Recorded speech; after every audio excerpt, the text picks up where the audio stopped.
Hello दोस्तों। आज के सेशन में जो है आपसे एक इम्पोर्टेंट टॉपिक्स अपन डिस्कस करने जा रहे हैं। साइंस में जो है मादा जनन तंत्र आपका क्या होता है, किस प्रकार से ये काम करता है, किस प्रकार से जो है आपकी नई संतति या नई संतान उत्पन्न होती है, सारे बिंदुओं पे अपन बिल्कुल डिटेल में चर्चा करने वाले हैं। तो आप सेशन में फर्स्ट बार जुड़े हैं तो सेशन को आप लाइक कर दीजिएगा। चैनल पे भी फर्स्ट बार जुड़े हैं तो आप चैनल को सब्सक्राइब करके जुड़ सकते हैं। देखिएगा, मादा जनन तंत्र की बात करते हैं, साइंस का बहुत इंपॉर्टेंट टॉपिक है जहाँ से क्वेश्चन आता है। तो फीमेल जो आपका रिप्रोडक्टिव सिस्टम है कि जनन कोशिका, अब जनन कोशिका कौन सी हो जाएगी, आपकी अंडाणु उत्पादित करने वाले अंग और जनन कोशिकाओं के निषेचन के स्थान पर पहुंचने वाले अंग संयुक्त रूप से जनन तंत्र बनाती हैं। मादा जनन तंत्र में निम्नलिखित अंग होते हैं। देखो ये इंपॉर्टेंट है भाई, मादा जो आपका जनन तंत्र है आप देख पा रहे हो यहाँ से, जैसे आपकी अंडवाहिनियाँ हैं, फिर आपकी फेलोपियन ट्यूब है, क्योंकि आपने नाम सुन रखा होगा कि आपका जो फेलोपियन ट्यूब है, ध्यान रखना इंपॉर्टेंट क्वेश्चन बनता है यहाँ से। फेलोपियन जो ट्यूब है ना दोस्तों, जैसे मान लो मैं आपको थोड़ा सा समझाना चाहूँगा। जैसे फीमेल से जो है आपका अंडाणु उत्सर्जित हुआ और मेल का जो आपका शुक्राणु है, जब ये दोनों मिलेंगे अंडाणु और शुक्राणु, इनका जो मिलना है वो आपका कहलाता है दोस्तों निषेचन। अंडाणु का शुक्राणु से जो मिलना है वो आपका कहलाएगा निषेचन। अब इसके बाद जो आपका निषेचित जो आपका अंडा है, निषेचित जो आपका अंडा है, ये आपका जो है फेलोपियन जो आपकी ट्यूब है, किसमें आपका कहाँ चला जाएगा, इसमें फेलोपियन ट्यूब में चला जाएगा। ठीक है, यहाँ पर समाहित हो जाएगा। फिर इसके बाद जो है, इसके बाद ये गर्भाशय में सेट होगा।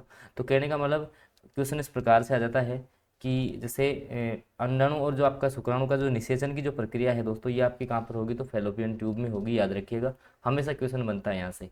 अब जो है कुछ पार्ट अपन डिस्कस करते हैं इसके। जैसे मान लो सबसे पहले ओवरी की अपन बात कर लें, अंडाशय क्या होता है। तो देखिएगा, मैं आपको थोड़ा सा बताना चाहूँ कि अंडाशय की बात करें तो मादा में जो है अंडाशय की संख्या होती है 2 दोस्तों। ठीक है, जिसकी जो है बादाम के समान संरचना होती है। उदर गुहा में जो आपका वर्क होता है उसके नीचे पृष्ठ भाग में स्थित होता है। प्रत्येक अंडाशय की लंबाई की बात करूँ तो 2 से 4 सेंटीमीटर के लगभग होती है। और ये श्रोणि भित्ति और गर्भाशय से जो आपके लिगामेंट्स जुड़े हुए होते हैं उनसे जुड़ी होती है। अंडाशय में अंड जनन प्रक्रिया के द्वारा अंडे बनते हैं। अंडाशय द्वारा हार्मोन एस्ट्रोजन का स्रावन होता है। तो देखिएगा, मैं आपको थोड़ा सा बताना चाहूँगा कि जो आपका ओवरी है, अंडाशय का जो मुख्य काम है दोस्तों, अंडाशय का जो मुख्य काम है, यहाँ से आपके क्या निकलेंगे दोस्तों, अंडाणु निकलेंगे। यहाँ से क्या निकलेंगे, अंडाणु निकलेंगे, जो कि आपके जो है निषेचन के लिए जिम्मे तैयार रहते हैं। आपके अंडाणु का जो सिक्रेशन है वो आपका यहाँ से होगा। इसके अलावा यहाँ से जो आपका एस्ट्रोजन जो हार्मोन है, भाई आपको पता है मादा में 2 आपके हार्मोन है, एस्ट्रोजन और प्रोजेस्ट्रोन। तो एस्ट्रोजन जो हार्मोन है वो आपका यहीं से स्रावित होगा, अंडाशय से। ठीक है, इसके बाद देखो अगला जो पार्ट आता है वो आता है आपका अंडवाहिनियाँ क्या होती हैं। तो इसको जो है फेलोपियन जो आपकी ट्यूब है, फेलोपियन नलिका भी बोल सकते हैं। अर्थात अंडाशय के ठीक पास अंडवाहिनी का हिस्सा कीप के आकार का होता है, जो अंडाशय के निचले अंडों को अपने में से ले लेता है। ठीक है, जैसे मान लो मैं आपको यहाँ से बताना चाहूँगा, जैसे ये आपकी अंडवाहिनियाँ हैं। ठीक है, अंडवाहिनियाँ बोल दें इनको, या ये फेलोपियन ट्यूब हैं दोस्तों। जैसे मान लो कि आपका अंडा, जैसे ये ओवरी है, अंडाशय है, यहाँ से जैसे मान लो कि अंडे उत्सर्जित हुए तो इसमें जो नीचे वाला जो अंडा है उसको ये ले लेगा निषेचन के लिए।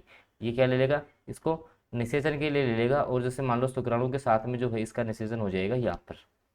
ठीक है, इसके बाद देखो, और अंडवाहिनी के भित्ति कुंचनशील और रोमयुक्त होती है, जिसकी सहायता से अंडा गर्भाशय की ओर गमन करता है। निषेचन की क्रिया अंडवाहिनी में होती है। इंपॉर्टेंट क्वेश्चन है दोस्तों कि आपके जो निषेचन की क्रिया है वो आपकी कहाँ पर होगी, तो फेलोपियन ट्यूब में होगी।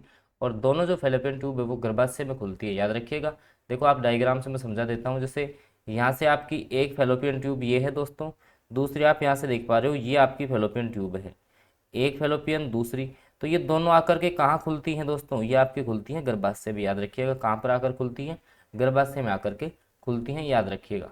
अगला क्वेश्चन, अब गर्भाशय क्या होता है, तो गर्भाशय केवल एक होता है। इसे मतलब कि जो है वोम भी कहते हैं। गर्भाशय का आकार जो है उल्टी रखी गई नाशपाती जैसा होता है। ठीक है, इसका जो निचला हिस्सा है वो संकीर्ण भाग योनि में खुलता है, जिसे गर्भाशय गिरवा कहते हैं। देखिए मैं आपको यहाँ से बताना चाहूँगा कि जैसे ही आपका, ये तो आपकी फेलोपियन ट्यूब हो गई, ये आपका अंडाशय हो गया, ये आपका है गर्भाशय, जिसका ये मतलब कि नीचे वाला जो भाग है ना दोस्तों, ये आपका होता है संकीर्ण। कैसा भाग होता है, संकीर्ण। यहाँ से जो है इसका एरिया ज़्यादा होता है, इसका एरिया कम होता है, जो आगे गिरवा के द्वारा, गिरवा के द्वारा जो है आपका योनि में जाकर के खुलेगा। ठीक है, आगे देखो, अब योनि आपका क्या है, तो गर्भाशय गिरवा आगे बढ़कर एक पेशीय लचीली नलिका रूपी जो आपकी रचना का निर्माण करती है, जिसको अपन क्या बोलेंगे, योनि बोलेंगे, ठीक है।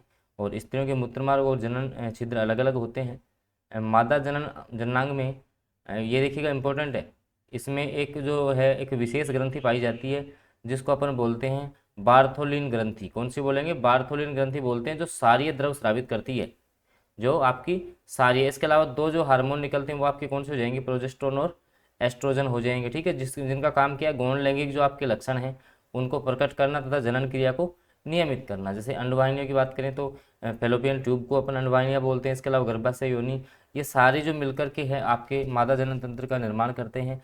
इसके अलावा आप यहाँ से देख सकते हो, ठीक है, हालांकि मैंने आपको बताने की कोशिश की है सारा कुछ, क्योंकि सेम जो है पैटर्न मैंने आपको समझाने की कोशिश की है।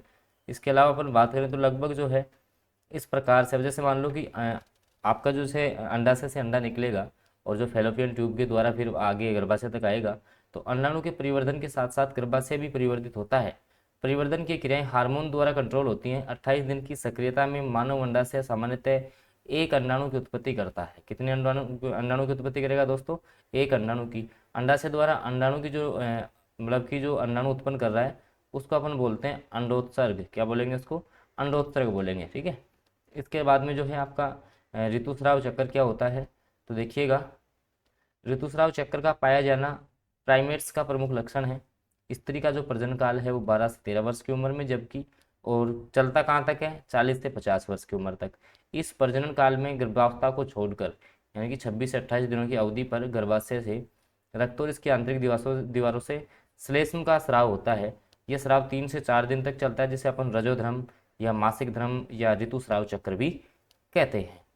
ऋतुस्राव के प्रारंभ होने के 14 दिन बाद अंडे का उत्सर्जन, मतलब कि जो आपका जैसे मान लो कि किसी महिला में ऋतुस्राव हो गया, तो उसके 14 दिन के बाद दोस्तों आपके जो ओवरी है, अंडाशय है, वहाँ से आपका अंडे का उत्सर्जन होता है। और उसके पश्चात अंडाणु जो है अंडवाहिनी फेलोपियन ट्यूब में पहुँच जाएगा। 15वें से 19वें दिन तक इसमें रहता है। भाई कब तक रहेगा, जैसे मान लो कि 14वें दिन जो आपका अंडा यहाँ से निकला है, तो 15 से 19वें दिन तक, 15 से 19वें दिन तक ये जो अंडा है वो आपका रहेगा फेलोपियन ट्यूब में। कहाँ पर रहेगा, फेलोपियन ट्यूब में रहेगा आपका ये, ठीक है। और फिर अगर जैसे मान लो कि अगर इससे टाइम में अगर संभोग होता है तो ये अंडाणु निषेचित होकर के कहाँ चला जाएगा, गर्भाशय में, अन्यथा वह अगले ऋतुस्राव के लिए बाहर निकल जाता है, ठीक है। इसको बोलते हैं अपन मासिक धर्म। इसके अलावा देखिएगा आगे कुछ कंडीशंस भी हैं कि भाई जैसे मान लो कि आपका जो गर्भधारण हेतु है उपयुक्त परिस्थितियाँ कौन सी हैं, तो इसमें जैसे मान लो गर्भधारण के लिए ऋतुस्राव के 14वें दिन के आसपास संभोग अनिवार्य है। इसके अलावा अंडवाहिनी एवं गर्भाशय सूजन संक्रमण से मुक्त होना चाहिए। वीर्य में जो आपके शुक्राणु स्पर्म जो हैं उनकी संख्या सामान्य होनी चाहिए, ठीक है। तो और जैसे मान लो मानव का जो प्रजनन है उसकी क्रियाविधि क्या होती है, सबसे पहले युग्मक जनन होता है, उसके बाद निषेचन होगा, भ्रूणीय विकास होगा, ठीक है, एम्ब्रियो डेवलपमेंट होगा। और उसके बाद में भ्रूणीय विकास में भी जैसे मान लो आपका जो टेस्टीज हैं और अंडाशय से जो युग्मक के निर्माण की प्रक्रिया है उसको बोलते हैं युग्मक जनन। उसको क्या बोलेंगे दोस्तों, युग्मक जनन बोलेंगे, ठीक है। तो ये कुछ थोड़ा बहुत है जो है मैंने आपको जो आपका मादा जनन तंत्र है उसके कुछ पार्ट्स और इसके अलावा कौन से पार्ट का क्या काम है, ठीक है, जनन किस प्रकार से होता है, ये सारी बातें जो है मैंने आपको समझाने की कोशिश की है। इसी प्रकार से अन्य जो है आगामी साइंस के सारे बायोलॉजी के सेशंस इसी प्रकार से आपके लिए कंटिन्यू किए जाएंगे। इसके लिए जो है आप चैनल को सब्सक्राइब जरूर कर लें, साथ में बेल नोटिफिकेशन आपको ऑन करना है।